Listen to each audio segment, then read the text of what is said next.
Hey guys, so happy to have you here. Today I'm sharing how to make these adorable shell favor boxes, and these are going to be perfect for our mermaid theme party. And you can resize these larger and turn them into little purses, which is so much fun for your little party guests as well, or even make them smaller if you don't want to put as much stuff inside. But to get started, make sure that you grab this free shell template from my blog at svgnation.com, and there is a link in this video description that's going to take you directly there, and you're also going to find links to all the products that I'm using today in case you want to check any of those out. So once you have that file, go ahead and upload it to Cricut Design Space, and then go ahead and add this to your canvas. And once it's in your canvas area, we do need to make a few modifications. So we're going to go ahead and ungroup these. However, if you do want to resize it, you may want to keep these grouped and do the resizing first. So right now, the sizes that I'm making are the sizes that the file is automatically going to come in. However, you can make these larger, and they're so cute for purses. And all you're going to do is drag right here to do that. But you do need to make sure that none of these layers go above the 12 by 12. And basically, you're looking for probably this layer right here, which is going to be the one that might be too large. So you can keep resizing as big as you can get until you start to see a little exclamation point where it's going to get too big. So right here would probably be a good size if you wanted to make a purse out of it, or if you wanted to make like mini boxes, you would just resize these a lot smaller. And to get an idea of the width, you can just measure this area right here. And so if there's a certain width that you're going for, then just make this width that width. But I'm going to go ahead and undo these because I want to make these the original sizes that they were, so you can kind of see what size it starts with. Oh, I went back too many, so let me add that back. Okay, so we have the right size here. And so we're going to go ahead and ungroup these before we make any modifications.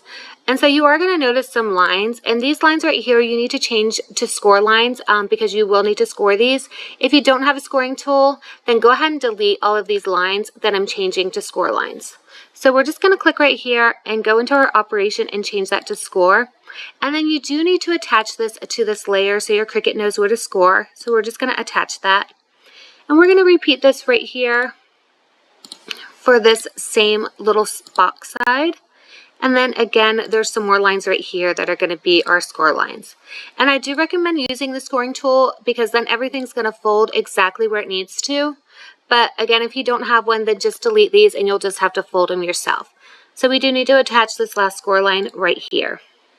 And once you do that, everything is ready to go. And depending on how you want your box, some of them I made with the sides the different color, which is really cute. But for one of them, I didn't have enough of that color, so I made it the same color as this. So you can change the color of these for if you want it to blend with the rest of your box, or if you like the different color for the outside, keep it different. Okay, but once you have all of that changed, go ahead and go to Make It, and we're going to go ahead and cut these. So before you begin cutting, you do want to make sure that you add your scoring tool if you're using this, and then follow the prompts to let your Cricut score and cut everything out. And if you are new to working with paper, then it's going to be best to roll your mat off of the paper. So you're just going to place that mat with your paper face down on your surface and then roll that mat off of it.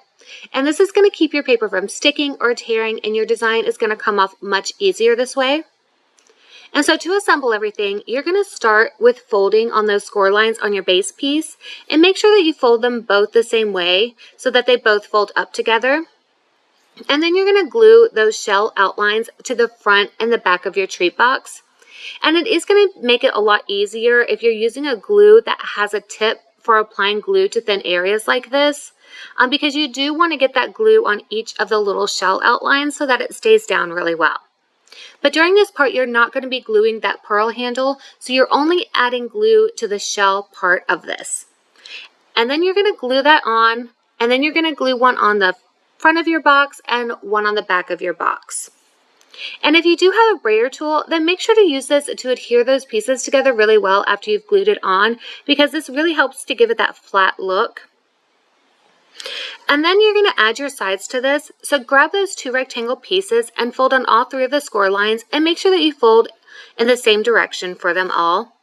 And then you're going to glue those tab pieces to the bottom of the shell pieces to attach them. And then you're just going to start by gluing one of the sides to the inside of the box. So when you do this, you kind of want to line it up. If you look at those little lumps for the shells, you're lining it up in between the second and third round part. And that way you kind of have a point to know like how straight to line this up. And that's going to really help to make sure that your sides are straight and that one side isn't more crooked than the other. It doesn't have to be perfect. Just kind of use that area as a guide, and it's going to make it really helpful for getting those sides straight. And then when you do glue them down, make sure that you lay the shell down so that you can press those tab pieces down really well so they attach really well, because you don't want these to come apart. So just kind of give it a good press for a few seconds to attach them really well. And then once all 4 of your sides are attached, your box is done. And you can add small items like scrunchies, nail polish, lip gloss, hand sanitizer, fidgets, or anything you can think of for some fun party favors inside. Or again, you can make this larger and it's going to make a really fun little purse for the kids to use, maybe if it's a dress-up party with mermaid wear. But these are really simple to make, which is great because it makes making a bunch of them really easy, but it really does add a wow factor to your party, so they're great to have. And if you have any questions on how to make these, then make sure to leave those in the comments and I will answer them there. And don't forget to like this video and subscribe so you can see all the rest of the craft videos that I have coming up. And thank you guys so much for watching. Bye.